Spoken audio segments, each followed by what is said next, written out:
Law of attraction. इंसान की भरपूर कोशिश होती है कि वो एक कामयाब जिंदगी बसर करे।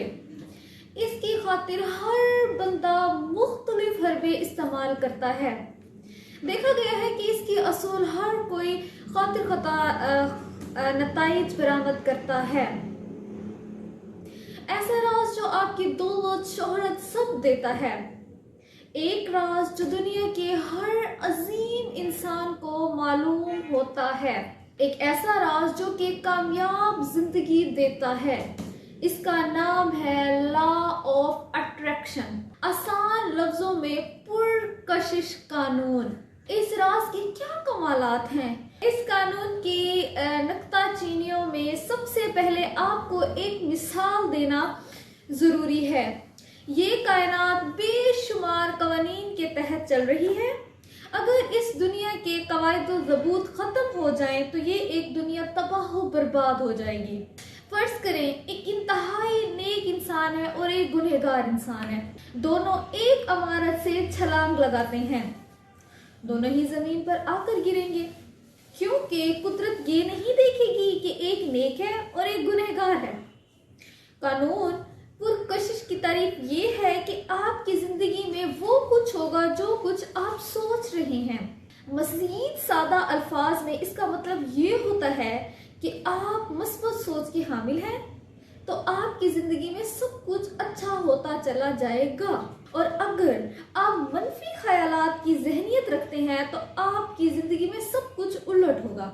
यहाँ पर अक्सर दोस्त ये ख्याल करते हैं कि मिलेंगे, फला काम हम चाहा था वो हमसे नहीं हुआ, मगर ये कानून इस चीज को नहीं समझता कि आप क्या चाहते हैं।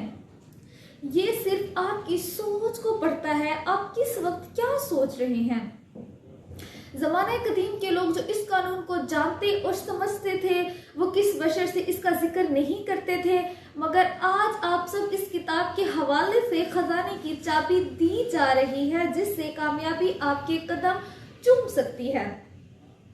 शर्त यह है कि आप इस अक्ल व शऊर के तराजू में पलें। इस तरह जिंदगी के कामों में इस्तेमाल किए गए इन्हिसार आपकी सलाहियतों पर है। और आज इस किताब के बिलियन 2 साल था जब ये राज एक ज़हीन लड़की के हाथ लगा। इसने एक किताब लिखी जिसका नाम 2006 में फरोख्त हो चुकी है। इस कानून के अक्सर नुक्ता पर आते हैं, ये कैसे हो सकता है कि जो इंसान सोचता है वो हो जाता है। आज की मॉडर्न फिजिक्स ने ये साबित कर दिया। फिजिक्स के मुताबिक दुनिया की हर चीज एक खास फ्रीक्वेंसी होती है, यानी एक मोबाइल एक अलग फ्रीक्वेंसी रखता है, इसी तरह गाड़ी एक अलग फ्रीक्वेंसी रखती है। हमारा दिमाग एक टावर की तरह काम करता है जो हर वक्त यूज होता रहता है और हर वक्त इर्द गिर्द के माहौल को मखसूस ज़ेवरात छोड़ता रहता है। आप ये बात अच्छी तरह से जानते होंगे, अगर दो मकनातीस एक दूसरे के साथ जोड़ दिए जाएं तो इस तरह एक इंसान किसी किस्म की सोच में मुब्तला है तो इसके दिमाग से भी इस तरह की वेव्स खारिज होती है। फिर इन वेव्स को एक जैसी वेव्स जहां मिलती हैं इनके साथ जुड़ जाती हैं। इसी तरह वही चीज जो आपकी जिंदगी में रोनुमा होना शुरू हो जाती है, जिसको आपकी सोच या ख्वाहिश होती है। अगर कोई शख्स ये चाहता है कि वो एक खूबसूरत कार खरीदे और जब इसके बारे में सोचना शुरू कर देता है तो इसके दिमाग में एक गाड़ी के वेव्स निकलकर इसकी दुनिया में मौजूद गाड़ियों की तरफ धकेलना शुरू कर देते हैं। आप कुछ ही वक्त में इस गाड़ी के मालिक बन जाते हैं। कशिश का कानून हमें ये सिखाता है कि जिस चीज की ख्वाहिश आप कर रहे हैं, जिस चीज के बारे में आप सोचते हैं, एक दिन वो चीज हासिल करके रहेंगे।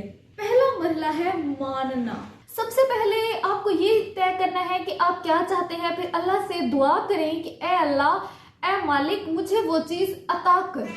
दूसरा मरहला है यकीन। मानने के बाद आपको यकीन रखना होगा कि आपको वो चीज मिलेगी। आपके दिमाग में किसी किस्म का शक नहीं होता इसको हासिल कर पाऊंगा या नहीं। तीसरा मरहला है खुशी महसूस करना, यानी सबसे पहले आप खुद को खुशी से निढाल कर लें जो चीज आपके मिलने के बाद आपको होगी। कभी आपकी जिंदगी में ऐसा भी होगा कि आप किसी शख्स को याद कर रहे हो और वो अचानक आपके सामने आ गया हो और आप खुशी से इसे कह डालेंगे, मैं आपको ही याद कर रहा था। ये सब इसी कानून का कमाल है।